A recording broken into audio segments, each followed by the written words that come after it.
说到对立的两种颜色，几乎全世界都会说是黑和白或者红和蓝，但是到了日本，他们一定会告诉你是红和白。每年类似日本春晚的红白歌会，本来也叫红白歌合战，就是主打红白两个队伍的对抗。除了日本，恐怕也只有20世纪初的俄国人会认为红白两色是水火不容的了。而日本人这种文化认知的起源，是800年前日本历史上最著名的2位悲剧英雄之间，最后最悲壮的一场战役。今天我们来聊聊这个故事。这里是乌语花散里，演绎日本历史传奇的频道，记得先点赞关注哦。养和元年2月，平氏势力的顶梁柱平清盛死后，平家陷入了被伊豆发兵的源赖朝和北陆发兵的木曾义重追着屁股打的窘迫境地。到了1185年，平家人已经退到了燕岛，这是下关附近的一个突出部，也就是说再退一步，平家就被彻底逐出本州岛了。而正在追击他们的是日本平安镰仓时代顶流中的顶流，和真田幸村、南部正成并称为日本历史3大悲剧英雄的源义经。首次指挥海军大战的源义经，就在此战中展现出了神乎其技的8船跳，最终取得了压倒性胜利，成就了日本战争史的一代传奇。平氏这边的统帅则是平安政权最后的名将平清盛大器晚成的嫡次子平之盛，他的命运也将在这里和平氏政权一起终结。战败后带着年幼的天皇跳海的平之盛，和死于功高震主的源义经比，到底谁更悲剧，恐怕也不是那么好评价的。时间回到1年前，在伊之谷合战中，平氏军队传奇性大败，平之盛骑着后白河法皇赐他的名马，跳下海岸悬崖，才勉强捡回一命。战后，法皇和源氏阵营提出用俘虏的平仲衡交换平氏手中的安德天皇和天皇家的3神器。对此，平之盛的反应主流有2说，大部分电视剧、电影都采用了平家物语的故事，说平之盛勃然大怒，为了更明确的表达不接受，他在送信使者的脸上烙下了寿陵2个字，再送回去。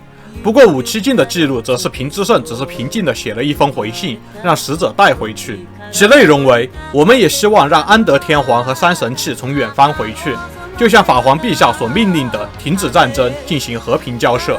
但在我们护送天皇陛下和3神器回到京都的道路上，阻挡在我们前面还发动核战的正是你们，不是吗？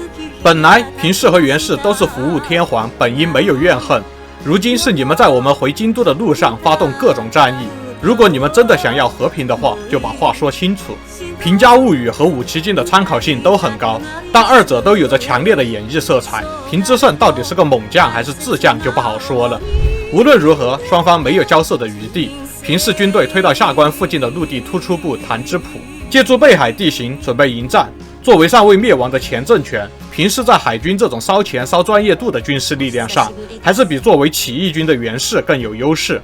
不过事到如今，平氏兵败如山倒，就和元灭南宋一样，平氏政权中能力强又对老上司不满的势力，大多早就投靠了源氏，自然包括不少水军将领。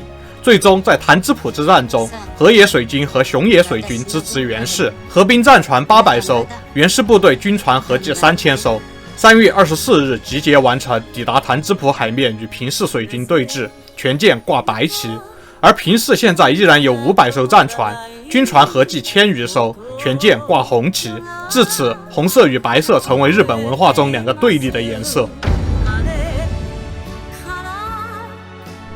由于战船性能和海军作战经验的差距，战前双方估计平氏海军的战斗力依然占据优势，他们的统帅依然是平安政权最后的名将平之盛。在平家物语中，平之盛被描绘为统帅战役未尝一败的猛将。不过现在考据一般认为，平之盛是典型的智将。在平氏兵败如山倒的过程中，他一直在京都搞军队内政治，直到后来不得不亲自上阵，才展现出了极强的领兵才能，但是为时已晚。双方不约而同地选择孤注一掷，由各自的统帅源义经和平之盛亲自指挥海战。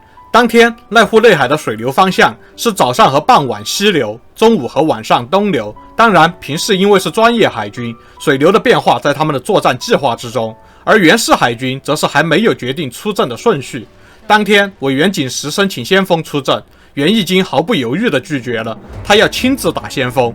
委员景时对源义经说：“大将军亲自打先锋这种事，其实并不能体现魅力。”源义经则说：“只有我那在镰仓的兄长才能称为大将军，我和你们一样都是士大将。”委员景时无言以对，对左右说：“所谓的名将袁义经，说到底也就是这种气量的领导人而已。袁义经勃然大怒，手放在太刀上，质问委员景时：“你想干什么？”委员景时也是针锋相对地说：“既然你觉得镰仓大人才是大将军，你我都一样是士大将的话，那我还有什么必要跟你客气？”说着也把手按在了太刀上。最后他们的争吵被周围的人阻止，还是决定由袁义经亲自打先锋。这就是袁氏军队战前的情况。同一时间的平氏军中，平之盛正在做战前的鼓舞。他说道：“无论什么样的勇士，终究都不能违抗命运。历史已经决定了每场战斗的胜负。会输的时候，我们无法违抗，但是绝不能让东国那些乡下武士嘲笑，说我们是因为无能而输掉了战争。历史最终会留下我们的名字，后世会说我们平家的战士们都是舍生忘死的真正武士。”之后，越中次郎兵卫接着说：“所谓的当世名将袁义经，其实是个身材矮小、肌白无力、有着龅牙的男人而已。战场上应该很显眼，但可能他穿着盔甲，所以不用找得太仔细。”下面一个武士嘲笑说：“那我一定把他夹在嘎吱窝里，扔进濑户内海。”不过这段应该是后世的恶意演绎，真的是相当过分。总之，平之盛做完战前鼓舞之后，大概是早上6点，平氏海军发起进攻。因为此时是西流较缓慢的时间，等海水变成东流的时候，就会有利于平氏的战船作战。平家的计划是从过了西流最强的6点开始战斗，然后在东流最强的中午左右发起决战，一举取胜。而平氏的舰队分为3队，先锋阵500艘，由冰藤刺透远指挥。之后第2阵300艘船。平家政权和天皇家族的行政官员在第3阵的200艘船中。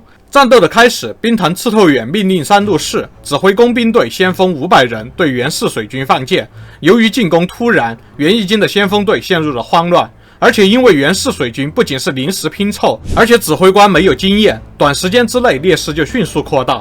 平氏猛将平教经发现了袁义经，命令舵手冲进敌阵，他自己则是赶紧脱下盔甲，等船接近之后，一跃跳上了袁义经的船。袁义经也认出了平教经，自知打不过对方，为了逃命，他爆发出了惊人的潜力，穿着铠甲的状态下连续跳了8艘船，简直是神乎其技，历史上尊称为袁义经的8船跳。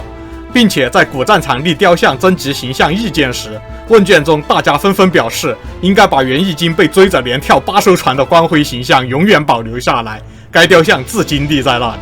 最后还是靠袁氏的猛将安艺太郎石家带着另外2个人一起去向平教经挑战，袁义经才逃过一死。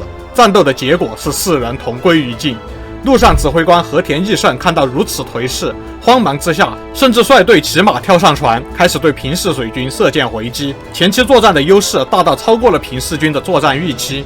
就这样，到了他们所期待的东流最快的中午时间，平氏水军发起强攻，袁氏水军已经被逼到了在千珠、满珠等一些沿岸的小岛上部分登陆，几乎到了穷途末路。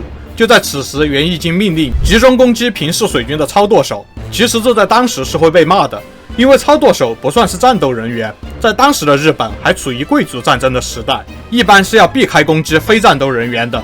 当然，没有一个民族的战争史会永远停留在贵族战争的时代，此举确实给袁氏军队带来了反击的机会，也就无可厚非。更重要的是，此时是东流最快的时期，平氏本来想要借助水流方向发起冲锋，结果有太多船失去了舵手，冲锋战变成了混战。如此一来，先找到小岛依靠的袁氏水军就有了大优势。平氏水军的先锋阵和第2阵于是组织崩溃。之后到了下午3点，水流再次变为西流，袁氏水军乘着水势发起冲锋，一举击溃了平氏水军的第3阵。行政官员们纷纷战死或者投海，这意味着平安政权真正彻底灭亡。眼看大局已定，平之盛乘着小船接近安德天皇的船，对船中人说：“结局已定，先把不想见人的东西都扔进海里吧。”于是安德天皇的侍女们开始慌张地收拾船底。年幼的安德天皇还是符合他身份的问道：“中纳言大人，战况如何？”平之盛笑着说：“离彻底战败就差一点了，这次可真的是见到了不少出色的东国男儿啊。”二位尼补问道：“所以这次是真的不行了吗？”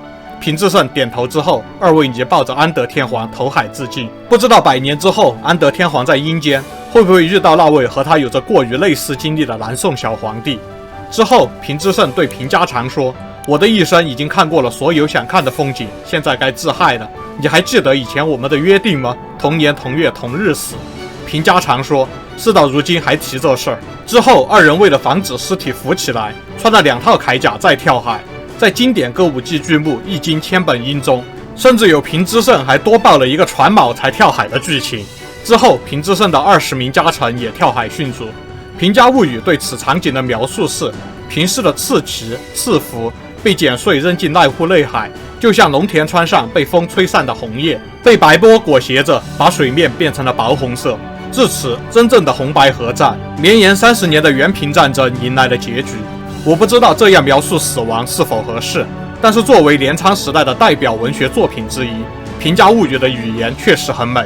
被白波裹挟着，把水面变成了薄红色，是龙田川的红叶，是平氏的赤旗，也是破碎飘零之后平家人在今后的源氏政权中的使命。